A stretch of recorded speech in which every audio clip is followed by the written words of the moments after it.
Arsenal have beaten AC Milan in their first game of pre-season 1-0, and it was a pretty comfortable win for Arsenal. Obviously, they struggled to get the breakthrough. They had a lot of control. I don't really remember AC Milan even testing the goalkeeper. They didn't do much, but AC Milan are a good side, good players like Rafael Leao. But Arsenal were very comfortable, very dominant, and the only real negative from Arsenal in this game was very much it takes them a while to take risks. It takes them a while to be a bit more direct, a bit more quick on the ball. And sometimes it feels like, are they going to find that breakthrough? When they come up against a low block, Milan putting everyone behind the ball, are they going to find that breakthrough? Which has been Arsenal's biggest issue. And I've seen some Arsenal fans complaining online that this is very similar to last season. There was no Gyökeres, there was no Madueke, and I'm assuming you're going to sign Eze. So you got to remember, what were you expecting when none of the new attackers were in there? I look at Gyökeres, Madueke, and what Eze could add, and that is exactly what Arsenal need and what they were missing. But other than that, very controlled from Arsenal. I think the second half was better than the first. I thought Zubimendi, he's going to be a real problem. He's going to be a real problem. I'm not going to lie, because he looks very good. The way he slots in, wow, he's going to cause some other teams problems. Wanieri, very good. He was fantastic, and of course, Max Dowman. I've heard a lot of Max Dowman hype, but I wasn't fully aware with Max Dowman. I heard about the hype at Sim Bits. Wow, I'm moved. 15. It's not like he's 17, 18 and coming in. And that's still young and insane, but 15. And yeah, we're going to break down 8 things we learned about this game from putting the youth to what Arsenal need, where they need to improve, to the second half, to the first half, to the defensive depth, to Wanieri, to Zubimendi, to Max Dowman. I'm going to give you my thoughts as a Manchester United fan on what we learned from Arsenal 1, AC Milan 0. Let me know your thoughts in the comments down below. Let's dive into it. So first of all, this was a dominant win from Arsenal. It was dominant. It was 1-0. It's not the big scoreline in the world. It wasn't the most amazing, impressive game, but it was a game where there was players that were rusty, of course, some of them. There were players that had not played together, and these players pretty much controlled the game. Milan didn't have a sniff, struggled to get the breakthrough, took Arsenal, I think, a little bit more in the second half to get going, but it was a dominant display from Arsenal, who limited Milan, who were very similar to elements of last season where you were really good, but you did struggle to break down that low block, but you didn't have any of your new attacking signings in. And there's a reason you signed a few new attackers. So it was dominant from Arsenal in that aspect. The focus was clearly on fitness, shape, integration. I thought Arsenal were actually more narrow today. And it was just about, controlling the game, fitness, learning the system, integrating some of the youth in the main team and the new players. And a lot of these players hadn't played together before. I want to give a shout out to Reece Nelson. Why is he always really good in pre-season? Is that just me? He looks like Arsenal's best left winger right now. He does. Maybe Arteta gives him more of a chance. Maybe he leaves. Who knows? But yeah, Arsenal, for me, and I've said this for a while, Arsenal are the best team in the world off the ball. And I'm saying that as a Man United fan. And I do not like Arsenal, and I like to bring them down when I can. But off the ball, they're the best team in the world. In the first and second phase, they're one of the best teams in the world. When it gets to the final third, they're not a top 5 team in the world. That's what lets them down in the final third. The lack of risk-taking, the predictability, Odegaard, sometimes too predictable. And elements of that was there. Really good, really controlled, get to the final third, when does the breakthrough come in? But Madueke, high shot volume, high risk taker. Gyökeres, high shot volume, good finisher, clinical finisher, can turn chances into goals, create something out of nothing. Eze, high risk taker, high volume shot taker, really good at taking risks and creating moments. Arsenal need moments players, Arsenal need high risk takers. They're bringing potentially 3 of those in. So that's where they're going to strengthen. But let's start by talking about Max Dowman. So for me, this was his unofficial debut, 15 years of age. Just making a debut at 17, 18 and looking unbelievable, which is crazy. But 15. 15 is a different level of young. I feel like people don't realise how young that is.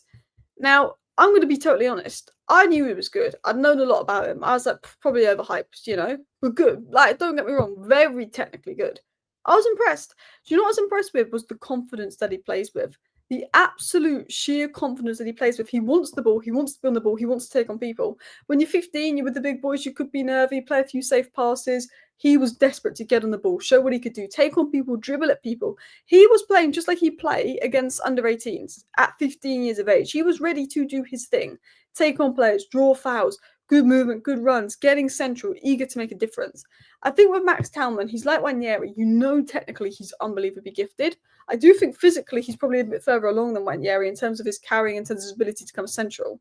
but he was drifting between the lines. He was showing confidence in tight spaces, happy to get out, did a little turn and went back attacking. He looked physically sharp. He looked technically superb. He plays like someone that's a lot older than he is.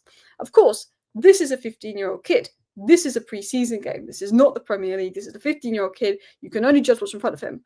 You've got to be careful not to overhype these kids. Vuskovic for Tottenham, 18-year-old centre-back, looked fantastic the other day. Kobe Mainoo was fantastic when he broke through at United. Max Dowman looked fantastic in that game, and we can only judge what we see. But of course, they're kids, they're young, mould them in, don't overhype. But he looks like, for his age, a ridiculous talent. I was speaking to somebody that watches a lot of academy football, and he's a Manchester United fan. And he said Max Dowman, and he said this Man United fan, is the best under-18s talent, he thinks, in England. In England, under-18s talent. And I see that. He's an unbelievable talent. He said a bigger talent than Wanieri. The biggest talent Arsenal have, he thinks, is Max Dowman. And I see it. Technically good. Could be Arsenal's long-term 10 in the future. I don't expect him to play a load of minutes this coming season, but you could see him get a few minutes, and maybe next pre-season he could get more and more. He's still very young. He's someone that realistically probably shouldn't be breaking into the first team for at least 3-4 years. And breaking into the first team at 18, 19 is crazy. Like, he's 3 years younger than Ethan and Lewis Skelly. Like, that's crazy. And I have to say, Miles Lewis Skelly, I feel like he was the standout last year because of how physically good he was for his age. But again, Miles Lewis Skelly on the left, always looking to take control, get the ball progressive forward. One of the most confident players on the ball. And talking of confidence on the ball, let's talk about Zubimendi, because he massively impressed me for Arsenal. Zubimendi was exceptional.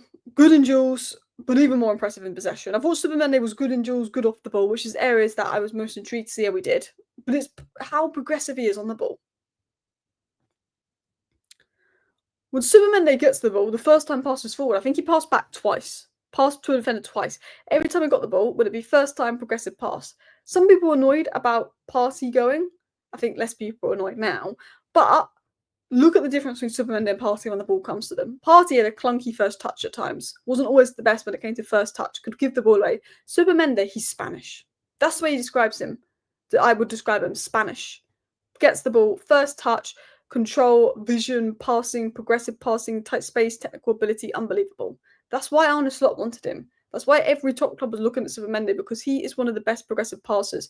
Both feet setting the tempo. But why I think Zubimendi will be a problem is not just because he's very good, but because he's very much going to make that impact now. And he's very much going to allow Arsenal to attack quicker. And Arsenal need to attack quicker if they want to help break down low blocks, and Zubimendi can facilitate that. I think Zubimendi is going to be a big, big problem for rivals this season. I'm going to be honest. I think the way that this was his first game at Arsenal, he knew where to be, he knew where to possession himself, he knew when to step up, when to step down. He understood Arteta's system so well and everything he needed to do, and he understood his role so well that it would take most normal players 4 or 5 games to learn the role, understand the role. He knew exactly where he needed to be, when he needed to be there, and what he needed to do. He knew his role and understood it so well. His IQ and the fact that Zubimendi's first game for Arsenal was today, and you wouldn't think it was his first game, he does not look out of place in the slightest. He just slots right in. That tells you where Zubimendi is going to be a problem for rivals next season. He's going to be a problem. And he gets the ball, he plays it forward, looks between the lines, lots of good first-time passes, very good player there. And I think him and Rice together, with potentially, Odegaard or Eze as the 10, very good midfield. But the Zubimendi-Rice pivot is an incredible pivot. And you look at Arsenal and they've got this complete defence. You look at the depth in defence. Kiwior, Mascara, Ben White and Timber are going to be competing on the right. Calafiori and Lewis Skelly on the left. That's unreal depth. But you've got Ben White, Mascara, Kiwior is back up to Saliba and Gabriel. Saliba, again, this game was too easy for him. Arsenal's defensive depth is crazy.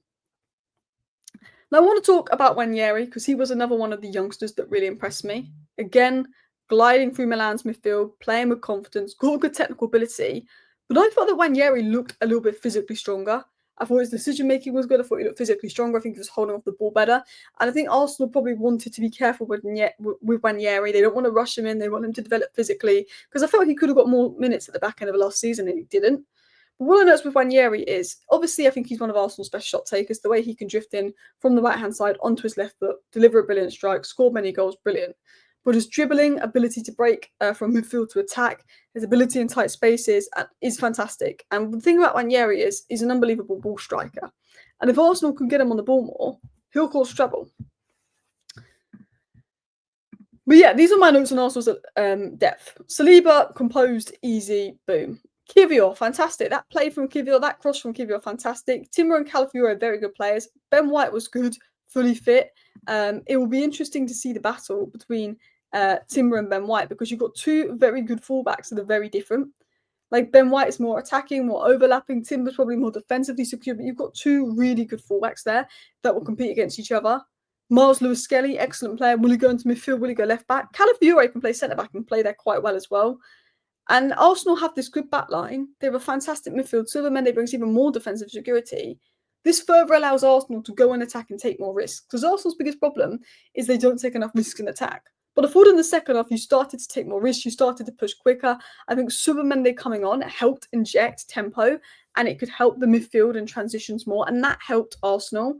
But the team needs to show a bit more consistent urgency in the final third moving forward. Odegaard needs to show what he's about this season. But you look at Madueke, Gyökeres, Eze potentially coming in. You can't judge what Arsenal have done in the final third today. You can say it's the same as what they've always done, but they haven't got their new guys in. But we saw it improve. And we saw Saka being Saka, right place, right time, getting his goal. But I have to say, the stand-up for me was, look, it's a preseason game, it's a 1-0 win. It wasn't amazing, but it was a good control performance. That's all you can ask for. Preseason's just about trying to get the rustiness out, show a bit of the tactics, and integrate some new players, integrate some young players. Positive signs, but it's the youth. Lewis-Skelly, Marley Salmon, that pass he played out from the back, his passing range and maturity is crazy. He's giving Saliba regen vibes. Lewis-Skelly, Marley Salmon, Dowman, Wanieri. You're seeing actually Arsenal have this great level of young talent. Not any young players have broken through under Arteta until this season with Lewis-Skelly and Wanieri getting minutes. But we're now seeing that Arsenal have their next wave of talent where they've got really talented academy players. Maybe they didn't the 3 or 4 years before that. Nobody really broke through. But they've got some unbelievable academy players. Like, I'm a Man United fan. Aiden Heaven, we pinched from you in January. He's incredible. He's incredible. You know, and he was one of the ones you let go. You've got some. I think your academy is the best it's been in a while. I can't lie. Very good. And I was looking at Arsenal and I was making my final conclusions. And this is kind of what I've already said, but let me just round this up. Shape, depth, control, good. Defensive foundation, good. Elite. It is attacking risk, verticality, transitions. But new signings can change that. And the new signings, if they fit in, if they do what they're meant to do, then Arsenal can compete. Let me know your thoughts down below. Thank you for watching. Bye.